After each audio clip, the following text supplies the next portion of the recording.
What's up, everyone? Back for another video. We're looking at the Monday slate. We have a 9-game slate starting at 6:40 tonight. So let's get right into it. As always, appreciate if you hit the like on the video and subscribe if you have not already. Yesterday I had the pitching combo right, like a lot of people, but the bats were pretty silent, even though I was on the Twins, but I wasn't on the two hitters that went berserk. So that was pretty frustrating. Looking at today's slate, we have a lot of poor pitchers, so I feel like it's going to be a couple of offenses that go nuts. Hopefully we can catch the right ones today and get back onto the winning ways. So let's get right into it. Like I said, you can hit the like down below and subscribe if you have not already. You can follow on Twitter for updates as things change throughout the day, as starting lineups get posted. And let's get started here by looking at Fantasy Labs. So there's some rain spots as well, which might not affect the bats, but it could affect the pitchers. Like in Cincinnati, there's rain in both. So both pitchers don't look super appealing personally right now, and the bats look pretty good on both sides, especially the Reds bats. But if it's gonna be a wash, then I don't want to risk it. For the 9-game slate, we have some other high totals. Looking at like the Milwaukee Brewers, I like them a decent amount against Steven Brault.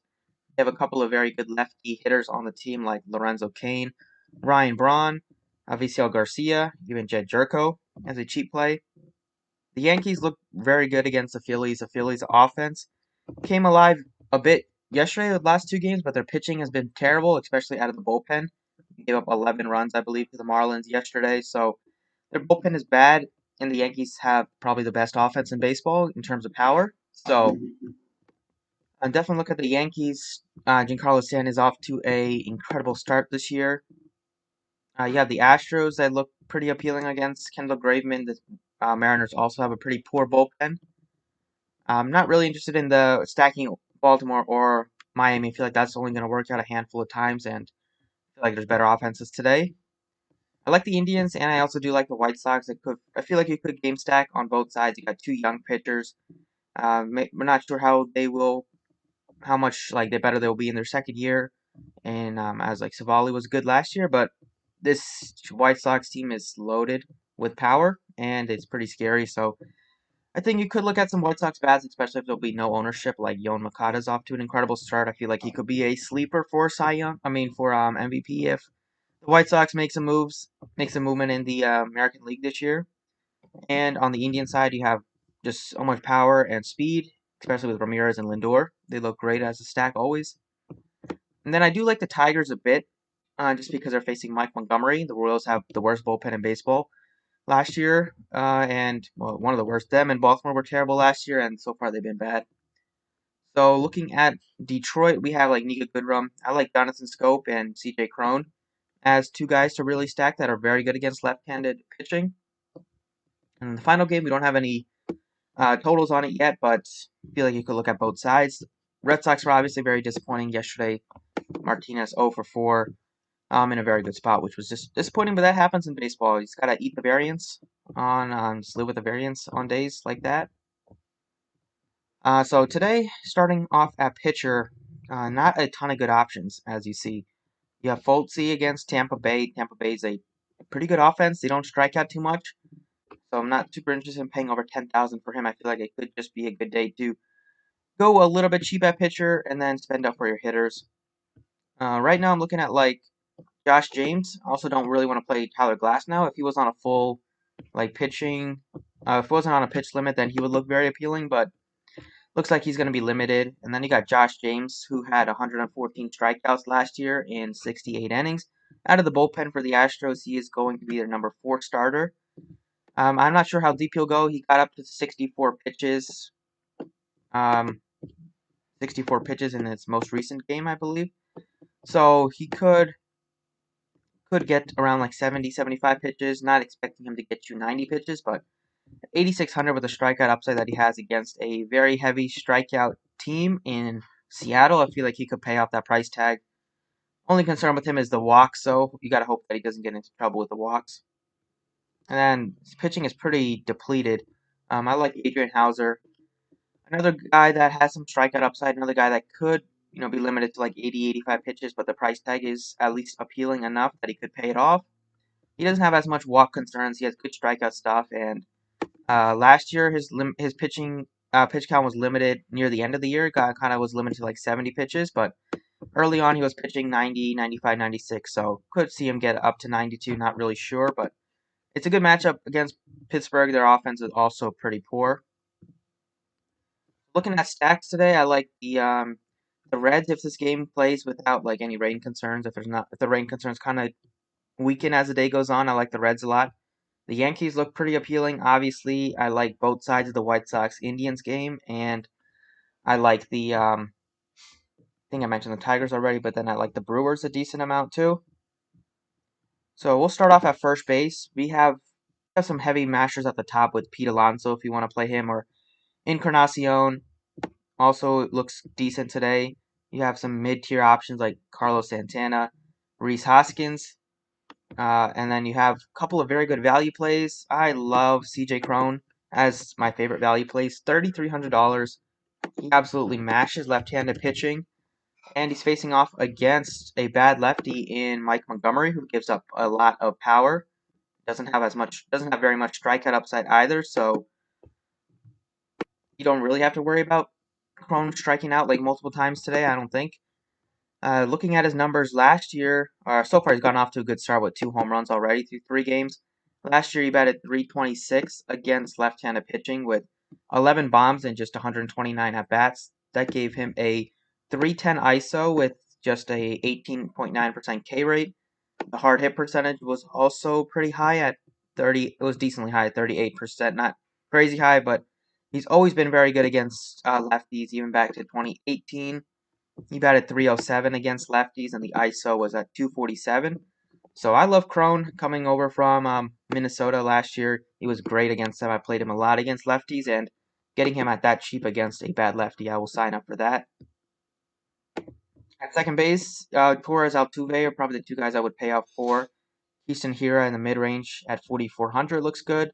Nico Goodrum, if you want to play him, but instead of playing Goodrum on the team, I think you could even look at Jonathan Scope, who's 3,400. Like, these 2 value plays look great. They will allow you to pay up for whatever top-end hitter you want. There's not, like, pitching I would pay up for. If there was top-end pitching, I would pay up for some of that with these 2 cheap plays.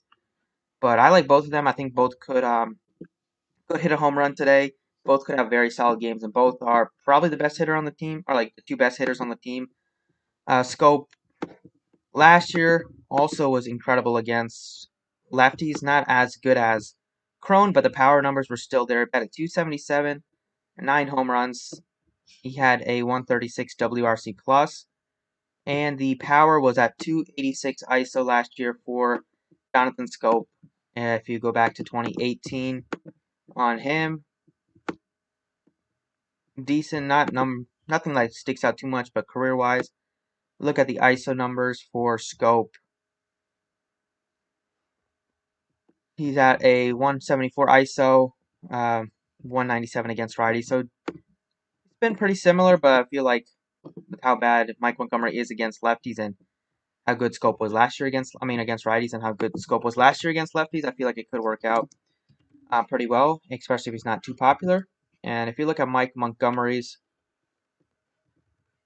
numbers against both sides of the plate last year and for his career, his xFIP is pretty high against righties. Last year gave up a 484 slugging. He was bad against lefties too, but it was a really small sample size.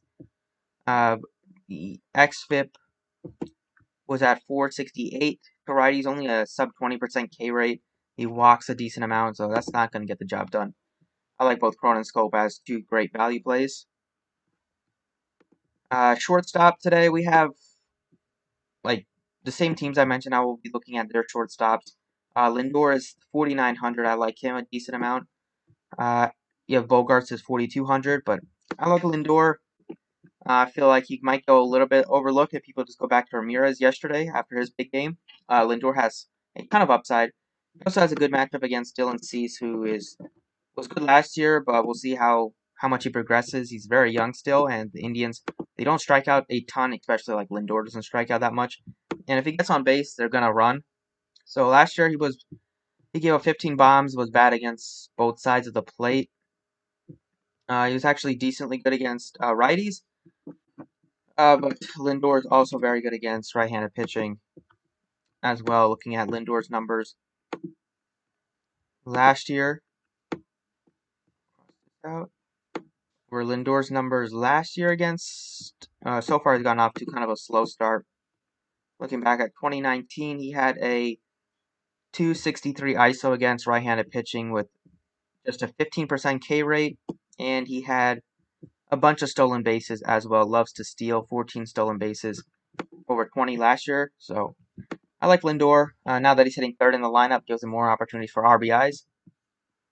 And then in the outfield, Ryan Braun, I think he looks pretty appealing today against Steven Brault at just 4,200. Braun has always been good against hitting lefties. It's slowed down a little bit as his career has gone on, as he's gotten older, but still has good numbers against left-handed pitching. Last year, the ISO numbers were pretty high, 287 average, only a 15% K rate, 287 ISO for him last season.